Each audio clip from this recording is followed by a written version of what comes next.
ළමයි මෙහෙමයි. ඔයාලා ඉගෙන ගන්න ඕනේ අංක 1. ඉගෙන ගන්න ඕනේ. දැන් ඉගෙන ගන්න මුල් වෙන දේවලුත් තියෙනවා. දැන් ඔයාලා යන ඕනෙම සර් කෙනෙක්. ඔයාලා තෝරාගත්ත සර් කෙනෙක් ඉන්නෝනේ. ඒ ගුරුවරයා කියන දේවල් ගරු කරලා කරන්න. සතුටින් බාරගෙන කරන්න. එතකොට පිළිහිටනවා සිහිතේ. ඒක එහෙම තමයි. ඕනෙම ගුරුවරයෙක්. එතකොට මේ විෂය පුළුවන් වෙනවා. ඒක හැටි මම අත්දින්ද ඒක. දෙවෙනි කාරණය ඉගෙන ගත්තට බෑ. ඒ දේවල් හරි වෙලාවට හරි විදිහට කරන්න පුරුදු වෙන්න. දැන් වලට මේ අතරමං දීපු ටයිම් එක දිහා බල බල ගණන් හදන්න තිබ්බා. දැන් කොළ 50ක් එකතු කරගත්ත කියන්නකො. 50න් 40ක්ම හදලා ඉවරයි. ඉතුරු 10 කරගන්න බැරි වෙනවා ටයිම් එක ඇතුළත. ඒතකොට ඉතුරු වෙලා තියෙන ටික අයින් කරලා දෙන්න දෙන්න ඕන. තමන්න ඔක චුට්ටක් නෙමෙයි. පොඩි ගේම් එකක් නේ. ජීවිතේ ගේම් එක එහෙම කරගන්න එපා. ජීවිතේ දිනන්න පොඩි බලාපොරොත්තුවක් තියෙනවා. කවුරු හරි කෙනෙකුට කියන්න පුළුවන් ජීවිතේ සතුටින් ඉන්න සල්ලි තියෙන්න ඕනේ නැහැ, වාහන තියෙන්න ඕනේ නැහැ, ඇඳුම් තියෙන්න ඕනේ නැහැ, අරව තියෙන්න ඕනේ මේ ප්ලේන් ටිකක් බීලා අහුරු කැල්ලක් කරලා ඉන්න ජීවිතේ ආතල් කියලා. අපිට දේවල් නොලැබුණාම අපිට කියන්න පුළුවන් ප්ලේන් ටිකක් බීලා මොන හරි කරලා ඉන්න එක ආතල් නෙනේවට වඩා කියලා. ඒ උත්සාහවන්ත නැතිකම. එහෙම උත්සාහවන්ත නැති වුණාම හරි කියන්න පුළුවන් හරි නැත්තම් හිතන්න පුළුවන් හරි අවුලක් නැහැ මේ අහුරු කැල්ලක් කාලේ ඉන්න ජීවිතේ ආතල්. එහෙම ආතල් නැහැ. අපේ කාලේට ආවම තේරෙනවා ඒක. රෑන්ක් එක දාන්න බෑ, කැම්පස් යන්න බෑ. ඒ හැම එකම මේ තරගය ඇතුලේ තමයි ජීන්නේ. තරගයක් නැතුව ජීවත් වෙන්න ඕන නම් තරග නැති දේවල් වල ඉන්න ඕන. දැන් කවුරු හරි කෙනෙක් ඒ ලෙවල් වලට ඇවිල්ලා නැහැ මම තරගයක් නැතුව ඔහේ කරනවා කියනවා නම් ඔයාලට ගැලපෙන්නේ ඒ ලෙවල් රෑන්ක් එකේ කෙනෙක් වඩපනවා. එහෙනම් ඔයා තරගය ඇතුලේ තමයි ඉන්නේ. එහෙනම් තරගේට මුහුණ දෙන්න වෙනවා. මහන්සි වෙන උන් දිහා බලලා ගරහන්න එපා. උන්ට ඒක ඕනේ උන් මහන්සි වෙනවා. සාමාන්‍යයෙන් ළඟ ඉන්න කට්ටිය දුරස්ත වෙන්නේ ඒ සම්බන්ධතා කැඩෙන එක. දැන් උදාහරණයක් විදිහට මම ඔයාලට කියලා දෙනවා අපේ එක ළමයෙක් ගියා ගෝලෙක් ඉන්ස්ට්‍රක්ටින් කපල් එකක් ඒ කාලේ ඒ කපල් එකේ කොල්ලා ගියා මුණ කැම්පස් එකට. කෙල්ල ගියා යාපනයේ. කාලයක් යනකොට ඒක නැතුව ගියා. හොඳට තිබුණ එකක් ඉතින් අපි දන්න විදිහට. ඉස්සෙල්ලාම කොළඹට ආව කට්ටිය හම්බ වෙන්න එහෙම ගිහලා නැත්තර නැතිලා ගියා. කොල්ලටත් එහෙක් කෙල්ලෙක් යවන කෙල්ලටත් ඉතින් තමිල් කෙනෙක් හරි හොඳයි කියලා හිතෙන්නේ ඇති. දැනුත් ඉන්න කපල් එකක් කොල්ලා රින්කෝ නැගෙනහිර පැත්තේ කෙළවරේ. රින්කෝ වල ඉන්න නැගෙනහිර පැත්තේ කෙළවරේ. කෙල්ල දපුරේ. ටෙක්නපයි මේ දෙන්නම ටෙක්නොලොජි ඉතින් මගේ ගෝලේ. එයා ඒ දෙන්නත් ඉන්ස්ට්‍රක්ටින් ඈ. කෙල්ල දපුර. ලංකාවේ එක්කෙනෙක් නැගෙනහිර අනිත් කෙනා බස්නායක. දැන් එනවා නුවරට එහෙම කට්ටිය එනවා මම සමහරලාට මට දෙනවා ස්ටේටස් එකෙන් පෙන්නනවනේ. නුවරට කුරුණෑගලට වගේ ඇවිල්ලා කට්ටිය කතා බහ කරලා එහෙම යනවා. මට හිතෙනවා තව ටික කාලයක් යද්දී එහෙම වෙන්න එපා කියලා අපි හිතමු. ඔය පැමිණීම ටිකක් අඩු වෙයි. ඇයි? දුරට යන්න සම්බන්ධතාව අඩු වෙනවා. හැබැයි ළමයි දුරට යන්න සම්බන්ධතාව අඩු වෙන්නේ නැති සම්බන්ධතා දෙකක් මේ ලෝකේ තියෙනවා. දෙකක්. එකක් තමයි මේ ඔයාලගේ දෙමව්පියන්ගේ අතර සම්බන්ධතාවය.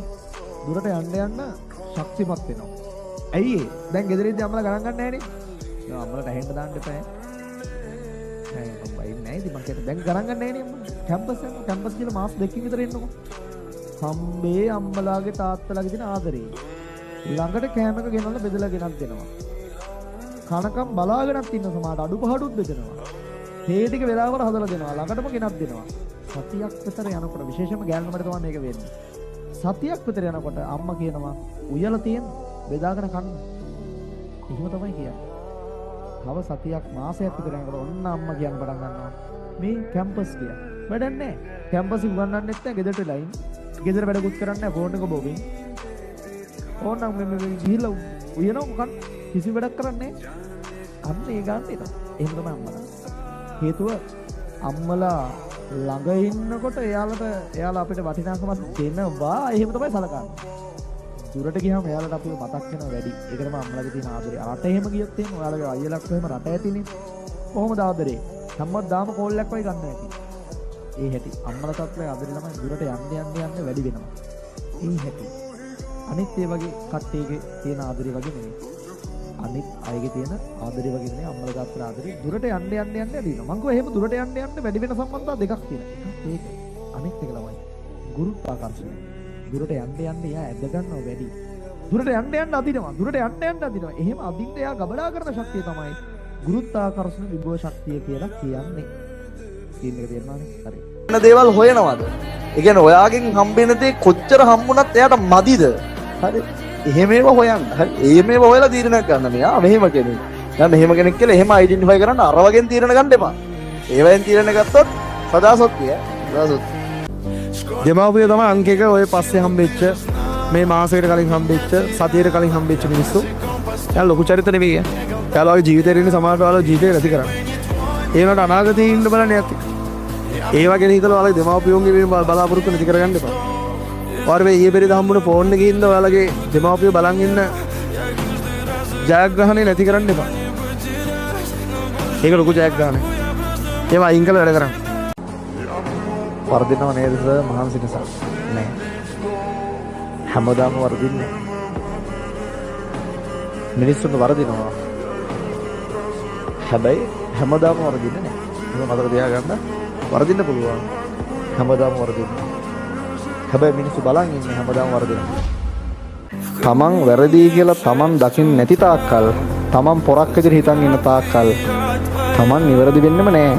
ඒක ඔයාලටත් අදාළයි අපිටත් අදාළයි ඕනෙම ශිෂ්‍ය ඕනෙම කෙනෙකුට අදාළයි. තමන්ගේ වැරදි තමන් දකින්න ඕනේ.